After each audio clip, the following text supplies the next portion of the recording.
আসসালামু আলাইকুম, কেমন আছেন সবাই? আশা রাখছি আলহামদুলিল্লাহ অনেক ভালো আছেন। আমিও আপনাদের দয় ভালো আছি।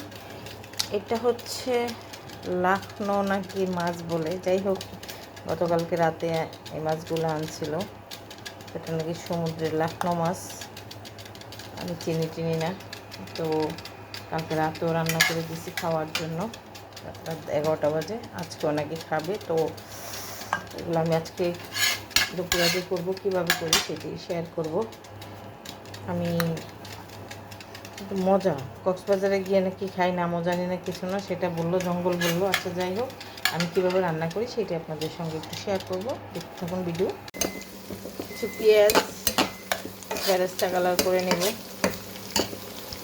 পেঁয়াজ বাটাটা দিয়ে দিলাম 3 চামচ। পেঁয়াজ বাটা এটাকে মোটামুটি কিছুক্ষণ ভেজে নিতে হয়।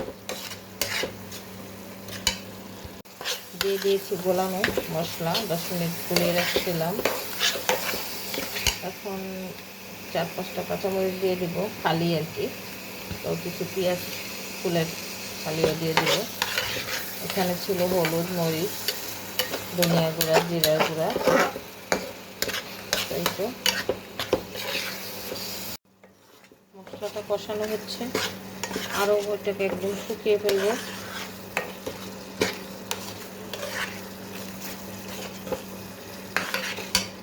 একদম শুকিয়ে গেছে মশলাটা, সুন্দর মতন ফ্লেভারও ভালো বের হয়েছে।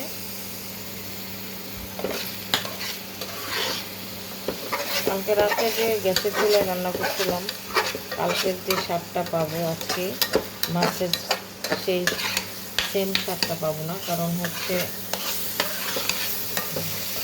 কারেন্টের চুলায় অনেক টাইম লাগে বা কিছু হয় না। ভালো ভালো মাছগুলো দিয়ে দিচ্ছি।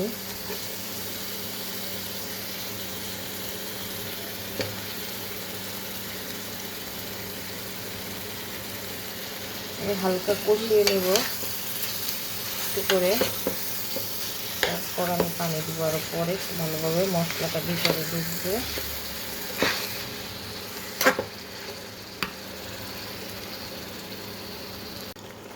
মাছটা একটু উল্টিয়ে দিই, পিছনের সাইডটা একটু ভালোভাবে হোক।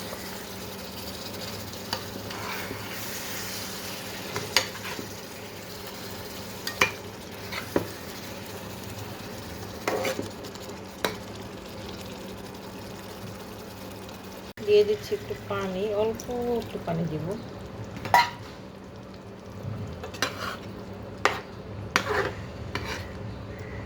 এখন ঢেকে দিব,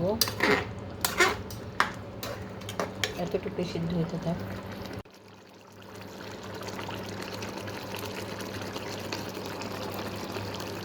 বললাম তো দর্শক, এটা কি মাছ দেখি কি বোঝা যাচ্ছে কিনা।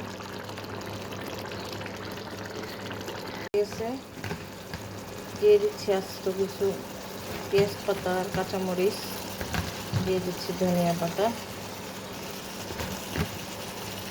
চুলা অফ করে দিলাম। চুলায় যে পরিমাণ তাপ আছে তাতে এগুলো সিদ্ধ হয়ে যাবে, ফ্লেভার উঠে যাবে।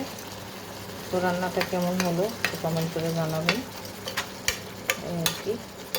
তো ভালো লাগলে অবশ্যই একটা লাইক দেবেন। তো রান্না শেষ, আমি একটু সার্ভ করে নিচ্ছি একটা বাটিতে। বিসমিল্লাহ বলে রান্না শেষ, বাটিতে সার্ভ করে ফেলছি। দেখতে দেখুন মশলা কতটা লোভনীয় হয়েছে। তো যাই হোক, কেমনই হয়েছে আলহামদুলিল্লাহ। তো ভালো লাগলে একটু লাইক দিবেন, ভিডিওতে একটু শেয়ার করে দেবেন, একটু ফলো দিয়ে দিবেন। তো ভালো থাকবেন সবাই। আল্লাহ হাফিজ, আসসালামু আলাইকুম।